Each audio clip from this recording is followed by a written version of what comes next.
the chief of thoracic surgery at the Canning Thoracic Institute of Northwestern Medicine.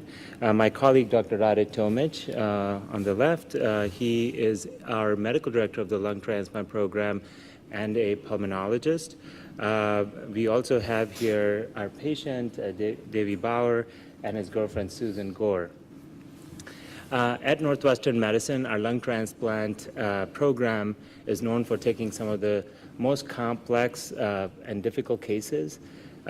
We proudly consider ourselves as a destination of hope for many patients who are out of options.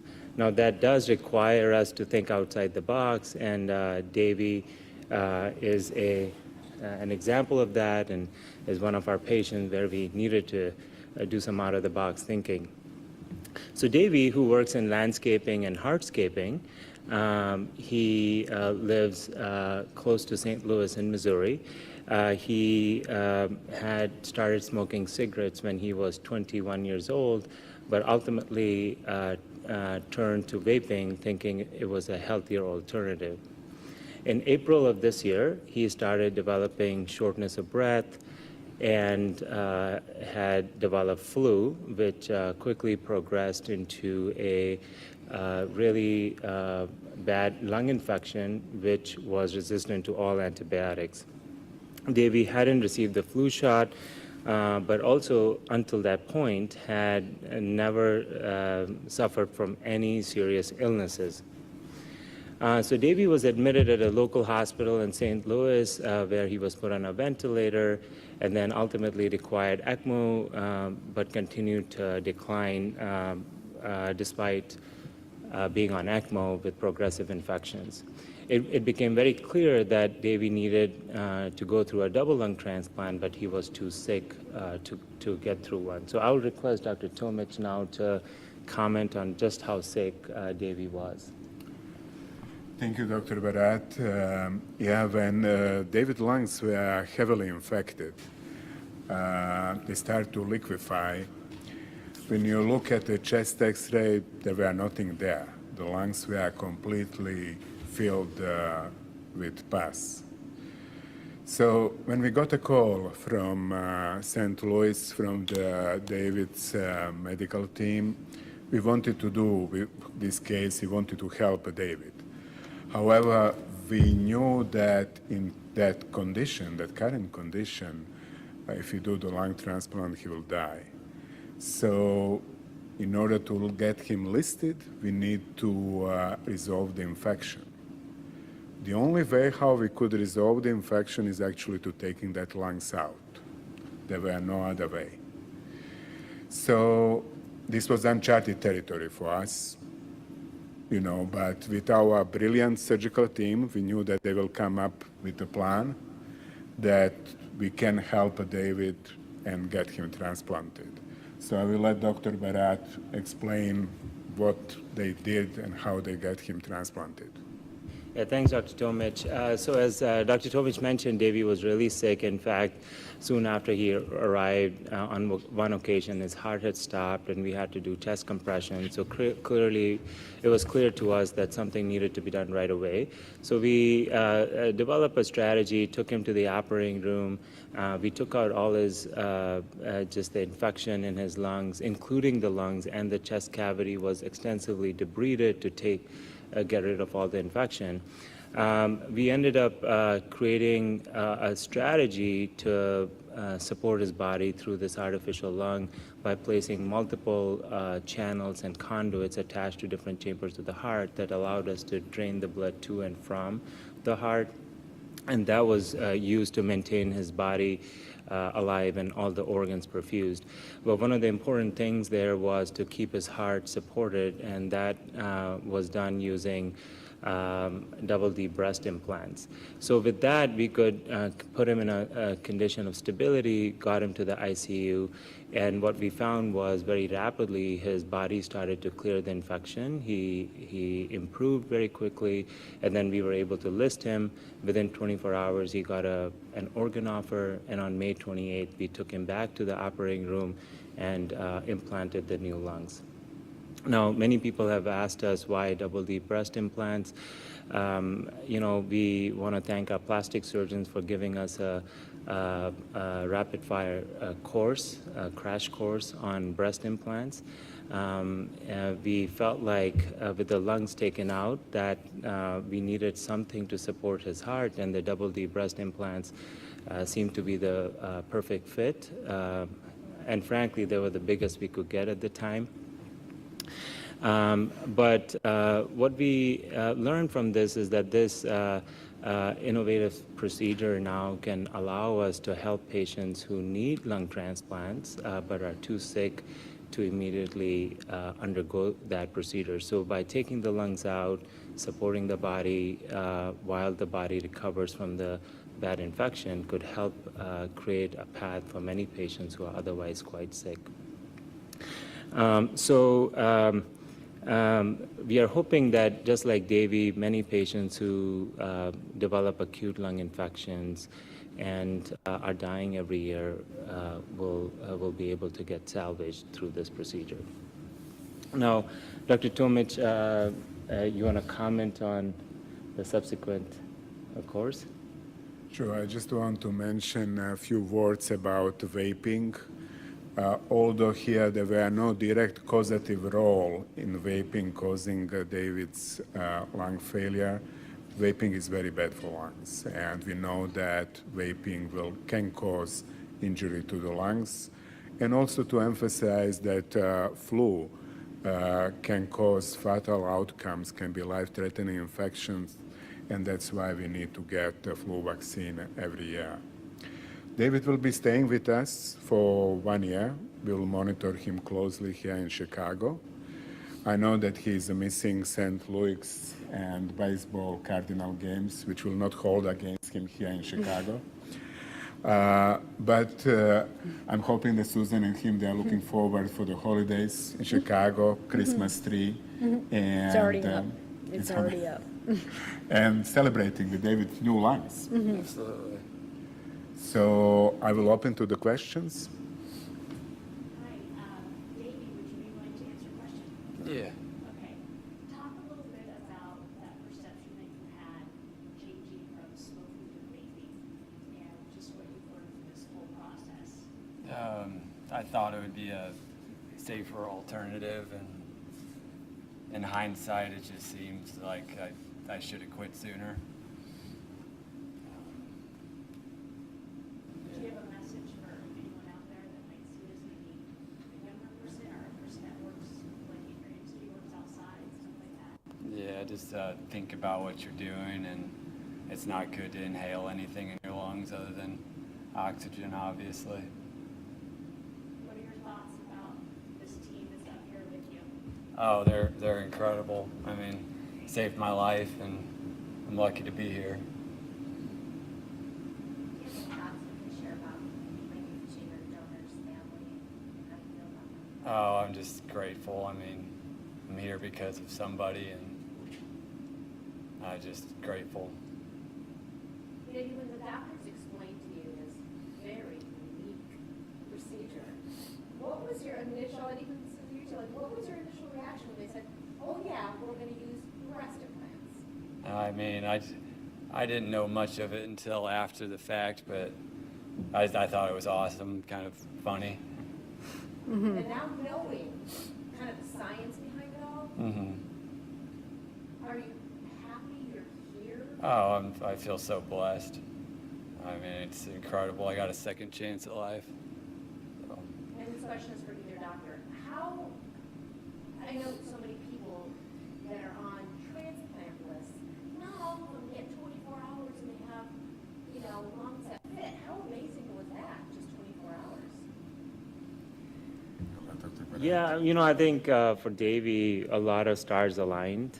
You're absolutely right. Not everybody is as fortunate, but Davey had a very strong support in Susan being his quarterback. He was able to get safely transferred despite being critically ill.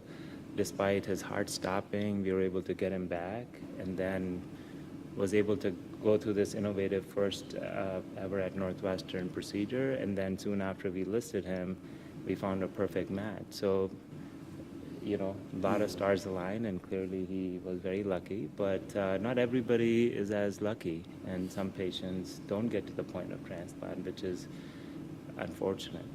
And when constructing this procedure, this procedural plan, how did this even, the thought of breast implants even come about? Yeah, you know, a lot of, you know, and we take great pride in taking very complex cases, and that requires, you know, sometimes out of the box thinking and then thinking on the spot. And we actually did not necessarily plan that. We had accepted Davey for transplant, but when he came here, we realized how sick he was, and after his heart stopped, we knew that within 24 hours we have to come up with a strategy. So you cannot necessarily plan ahead for some of these things. And then when we took we knew that lungs needed to come out to, you know, save his life. And then we needed to create this artificial lung strategy to support him. But once we took the lungs out, we realized that now we got to support the heart. So how do you do that, and what's available right now? And that's where some of the innovative thinking came about. And we were looking for the biggest thing that would fit in there in his chest cavity, and he has big chest cavities, and hence the double D implants. I mean, we talk about it and it's like funny, but it literally gave him a second chance at life. And Yes. other lung transplant patients are going, I'm calling Northwestern and having them put some breast implants in my chest. Right? I mean, this is an incredible thing that happened here by creative minds coming together. It doesn't always work that way. And Susan, talk to us about you. I mean, this must have been It absolutely was. Taking him into the, you know, we went to an urgent care center in, you know, a little bit outside of St. Louis, and they are just like, he's got the flu and a little bit of pneumonia in his lungs. Here's a Z-Pack. You're good to go. And the next day he couldn't walk, and that's when I knew we need to get you to the ER, and it kind of went downhill from there. He was in like a step down from the ICU, and then at 3 a.m, his doctors called me from that hospital, and they said he's now in the ICU and a ventilator. We had to put him in a medical induced coma, and I was just beside myself, like, what? What do you mean? He just has the flu. This doesn't happen. And but from then on, it just kind of went up and down, and he would have his good days, and some days I would come in and visit him, and the doctors would say, well, this happened now, or, well, he's doing good now, but this also happened. And I was just, but when I knew he needed lung transplant, and the hospital at in St. Louis wouldn't do it because he was so sick, and I don't think they were as well versed as Northwestern was in doing the transplant. This was his only shot, and so I was all for it. Like, it was a big transplant. It was a big, you know, move, because I knew we had to pretty much move from St. Louis to Illinois, Chicago, in kind of the blink of an eye. So it was pretty much you pick up and you move, and you know, home is where the heart is, and this is my heart, so this is where he is. And so this is where we are. And when the doctors told you what they did afterwards, when they explained the details to you, what was running through your mind? Like, you get boob implants, but I don't. Like, no, I'm kidding.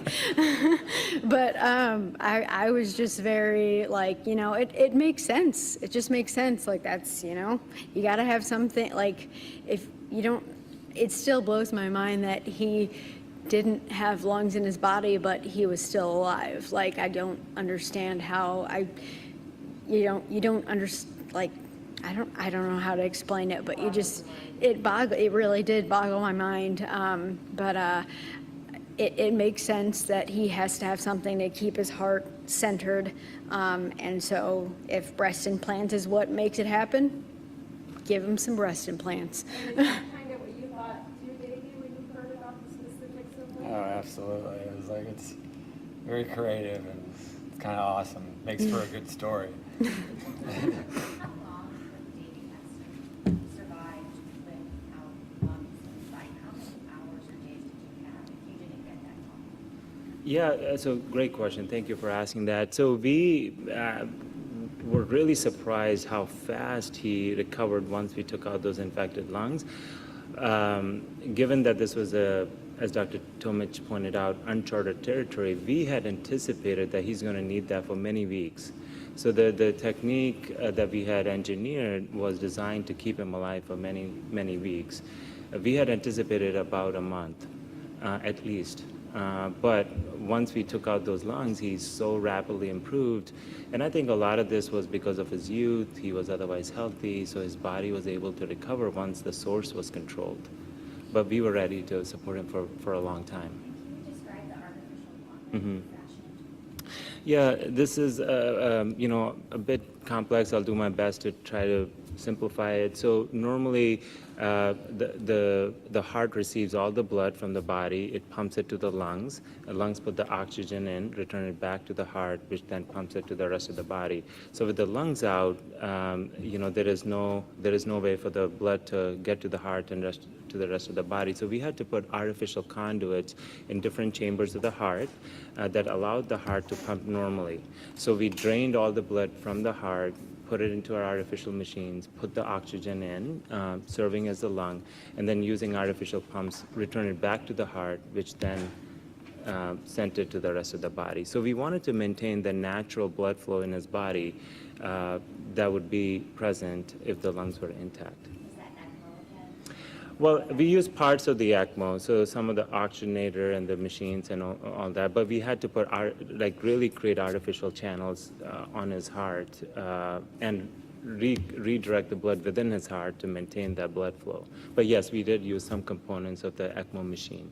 Have you ever removed lungs before, but not immediately put in a new set of lungs? Never. This is the first time, yeah. And certainly this technique, that was used, I think will hopefully, it has taught us a lot and hopefully can be used in other patients. We've done it in the operating room sometimes, and we extended some of the lessons that we had learned from that. For example, in cancer patients, we do that in the operating room where we have to take both the lungs out to prevent any cross-contamination.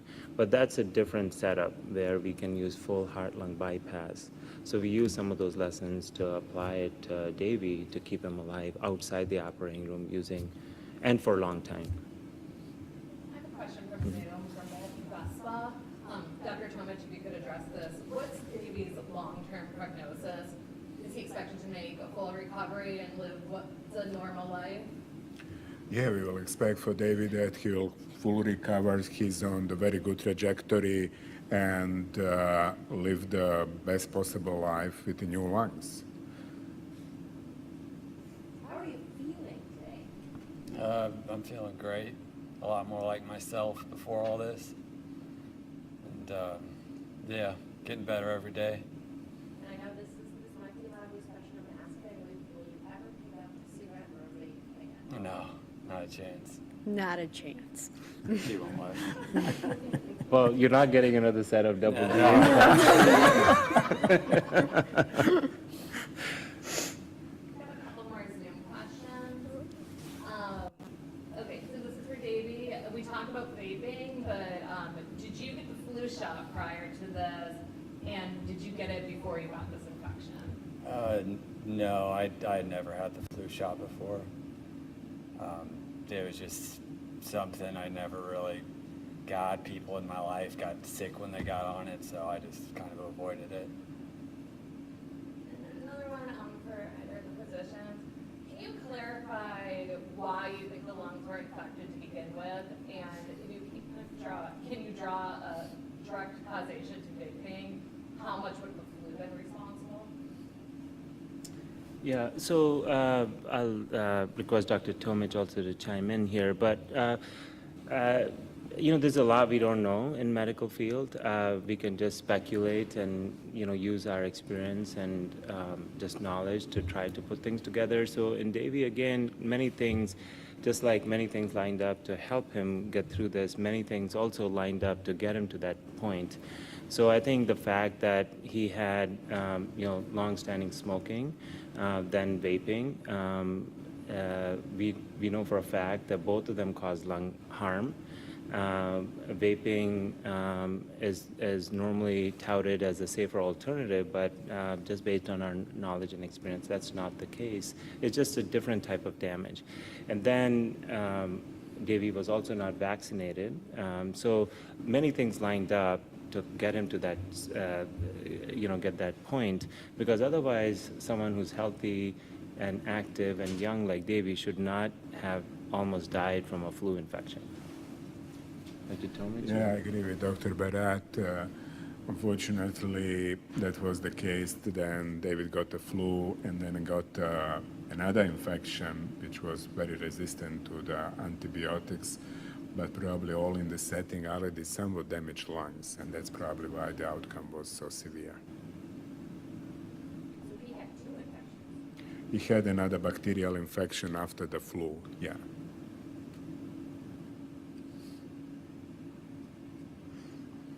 Yeah. Well, if there are no more questions, we would like to end today by sharing some gifts for Davey and Susan.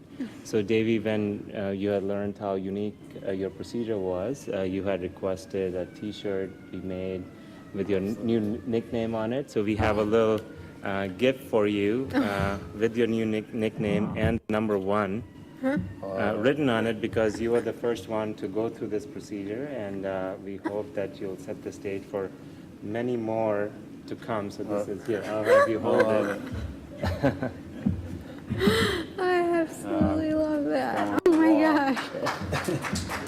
So this is just a symbol that you're gonna hopefully, give hope to many more patients who will go through this procedure. So. Oh, absolutely. I love that. I love that And so Dr. much. Tomic, you. Susan, we have something for you. Oh, okay. This is the ornament for your Christmas tree.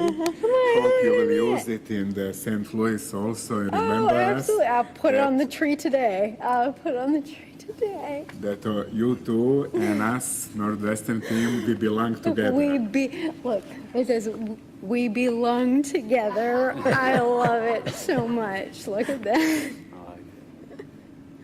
It's gonna look so perfect. We have he just got me a statue of David ornament he's decked out in Christmas stuff. So it's pretty funny. It's on our tree too. So I'm like, you'll be back to that shape in no time. Oh, I love it so much. All right. Well, thank you so much. Thank and you guys for your so trust in much. us. Thank you. Yeah. Thank you, everybody, for coming. Thank you. Thank you, everybody. Yeah.